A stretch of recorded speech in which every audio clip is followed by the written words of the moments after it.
Hey everyone, in this video we're going to be taking a look at all the different support classes that you can play in Breach as of the alpha. We're going to look at some of the abilities, kind of compare them, and hopefully give you a good idea of what class you might want to play.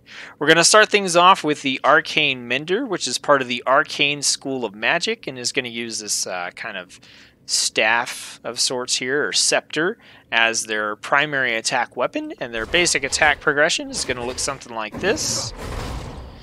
Couple of shots and then like a shotgun blast. The Arcane Mender is basically the class that has the most consistent healing available to them because their signature ability is Mending Wave. So Mending Wave is going to heal yourself and it's going to heal allies in front of you.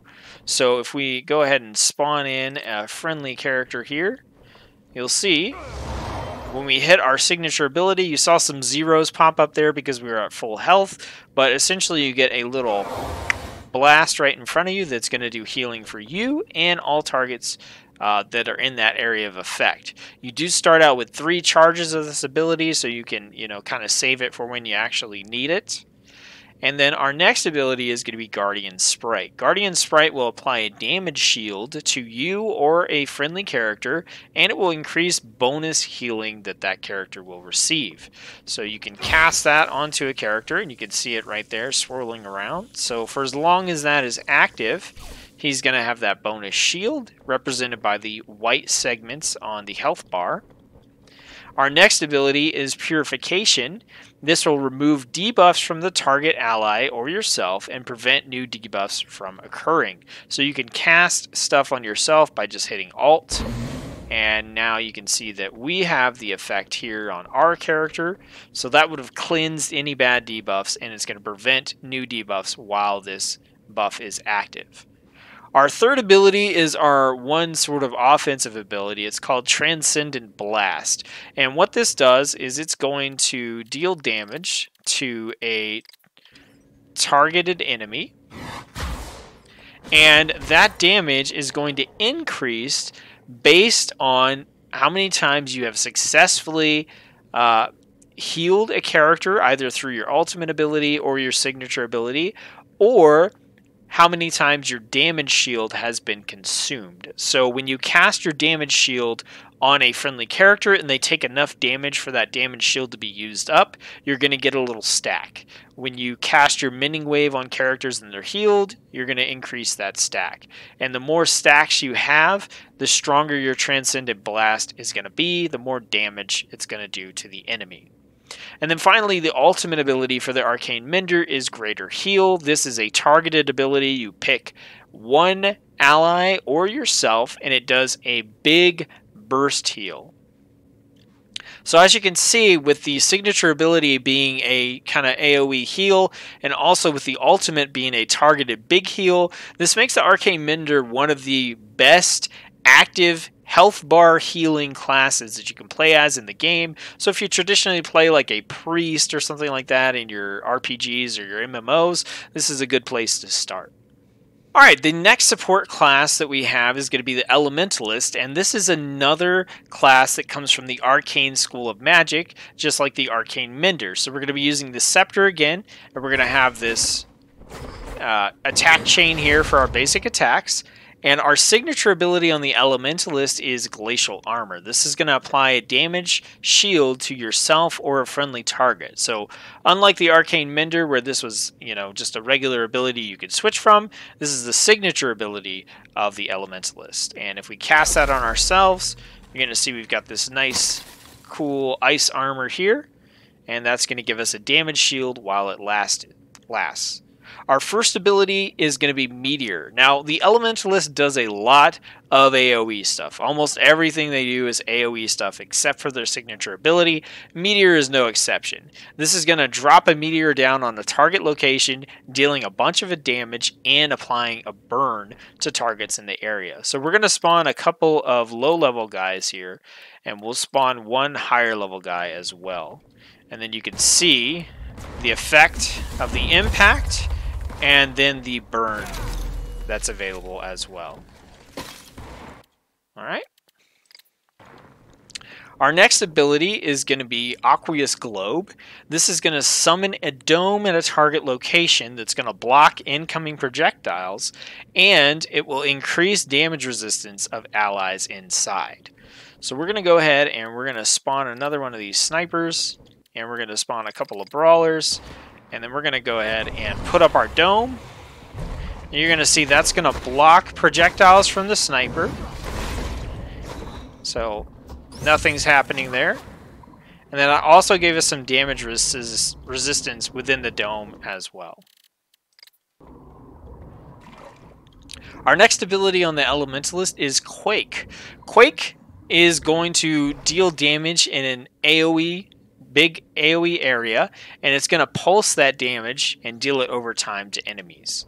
So if we spawn in some characters here, and then we cast Quake, you're going to see this is a bigger area of effect than we had before, and it's going to keep pulsing that damage for the duration. And it goes on for a pretty good amount of time, so it does a pretty good amount of damage there as well. And the ultimate ability for the Elementalist is pretty special. It will revive and heal all nearby allies. So this is really great to use in a pinch when your party is struggling and you've got, 3 people down and they all need to be revived and you don't have time to stop and hold that F key to get them up. You can hit your 4 key, cast Elemental Quintessence, and get them all rezzed at the same time. Or, if it's a mix between low health characters and down characters, you can get some healing in there as well. So really powerful ability.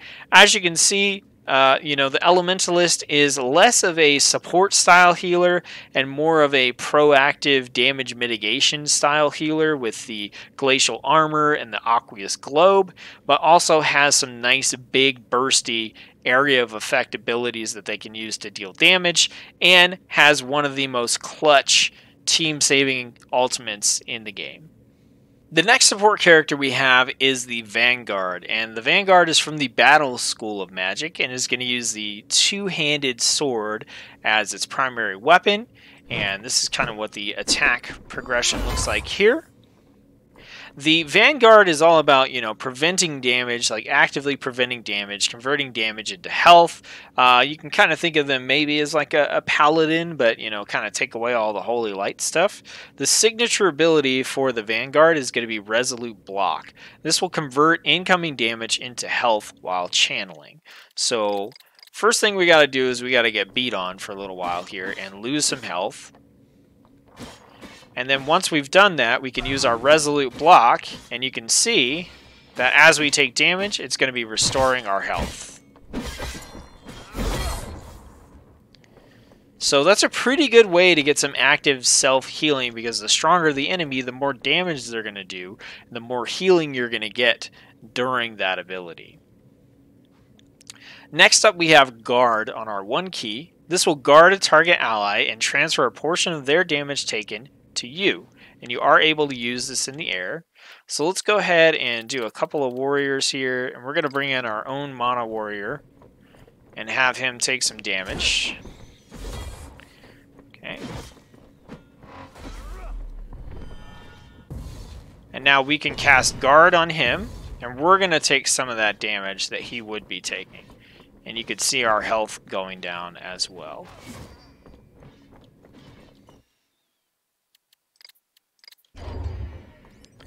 Our next ability is going to be Intervene. This is kind of like a charge, but instead of charging an enemy, you're going to charge to an ally. This is going to deal damage and impulse nearby enemies when you arrive. So if we do the same thing here, we're going to spawn in another warrior friend and a couple warriors here. We can cast Guard on him, and then we can charge in, and you can see that's going to push all the other characters away.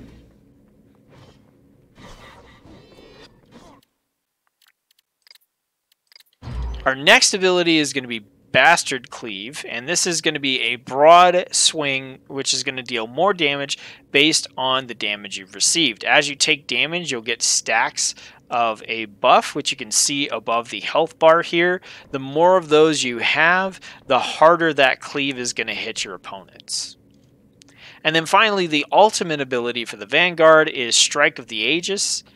This is going to pull in enemies and deal extreme damage to all of them. So this is kind of a crowd control ability that does a bunch of damage as well. So you can see how the Vanguard is going to be, mitigating a lot of damage proactively here, as well as using things like Intervene or Strike of the Aegis to control the battlefield. They've got good self-healing with Resolute Block, and just all around this makes them a pretty good support character for helping other characters get the space that they need to be able to do their job to the best of their ability. The final support class available is going to be the Occultist, and they're part of the Hedge Magic School, and they're going to be using the shotgun as their main weapon. This kind of puts them into a mid-range position. Now, when you're using a ranged character with a gun in Breach, you do have ammunition. When you run out of ammunition, your character will automatically reload. However, you can force a manual reload by hitting the R key in case you want to do that in between groups of enemies or in between rooms. The signature ability for the Occultist is going to be Tar Jar. This is a short-range AoE ability. It's going to deal heavy damage to a target area and apply tar and a slow to the targets. So we'll spawn a couple people in here, and you can see that it's not a whole lot of range. It's basically just the area in front of you, but that will apply a slow to those creatures that get hit. Our next ability is going to be Incendiary Shots, and this shoots a spread of shots that each deal fire damage. So we can spawn some people in here, and you can see that that does some fire damage to those targets. Our next ability is Hellfire. This is going to create a pulsing aura around you that is going to remove buffs from enemies and deal damage to them as well. We go ahead and we hit that.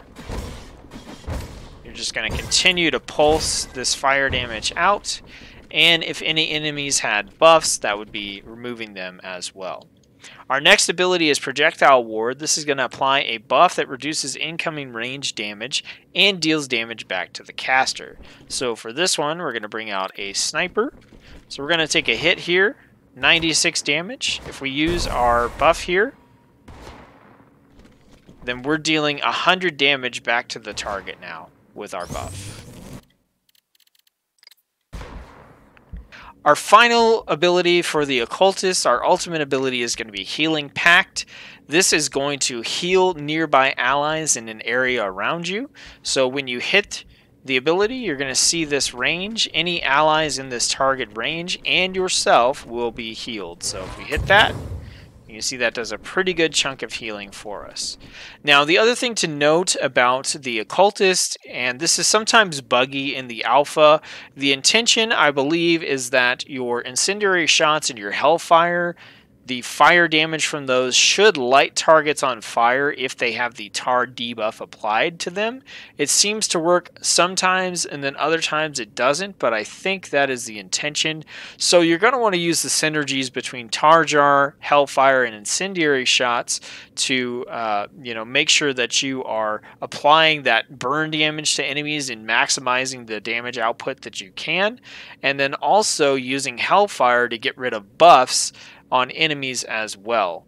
So between the Projectile Ward and having the ultimate that does a team heal, this is a very support-oriented class that is focused, on trying to boost allies and debuff enemies. So that's it. That's an overview of the support classes available in Breach as of the alpha. Let me know if you have any questions. Hopefully this video helps you figure out what you might want to play. Keep in mind, most of these classes are playing very well, so it really comes down to playstyle and what looks appealing to you. But you also need to take into consideration the fact that as you level different classes, you will unlock the ability to use skills from other classes that are within the same school of magic. So the Occultist, for example, is going to be able to use some of the abilities from the Demon Hunter, and that can help you to figure out, what kind of build, what kind of ultimate, end game loadout you want to use and what class you want to pick as well. So if you like the video, give it a thumbs up. Check out some other videos on my channel. Subscribe if you like them. I hope you're having a good time, whatever it is that you're doing out there. And as always, I'll see you on the next video.